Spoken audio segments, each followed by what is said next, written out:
Queen Victoria was born on this day in 1819. She was the Queen of the United Kingdom of Great Britain and Ireland from 20th June 1837 until her death. She adopted the additional title of Empress of India on 1st May 1876. Under her rule, which is known as the Victorian era, the British Empire significantly expanded. She ruled for 63 long years, longer than any of her predecessors.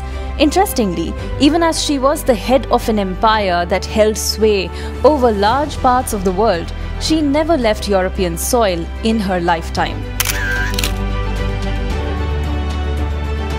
The American inventor Samuel Morse is credited with making the telegraph, one of the first electrical modes of communications that would allow people to relay messages over great distances. Morse is credited with the invention of the telegraph, and on May 24, 1844, he sent the first message, "What hath God wrought?" via telegraph from Washington to Baltimore, 40 miles away. The operator at the other end instantly flashed back the same message, registering the success of Morse's instrument.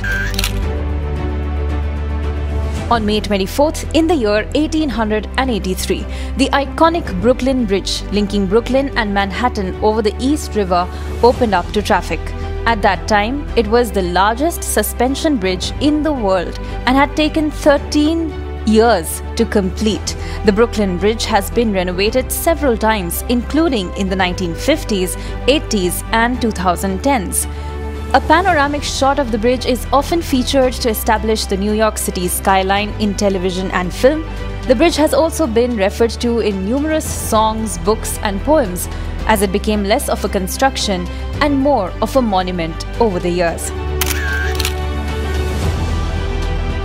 This day in 1976 was another Judgment of Paris. The original one, of course, refers to the choice Paris had to make that would be one of the events that spurred the Trojan War. Well, this event too was momentous in nature.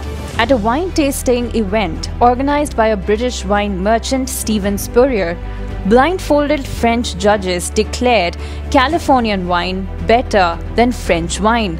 This was a surprise, as France was regarded as the foremost producer of the world's best wines.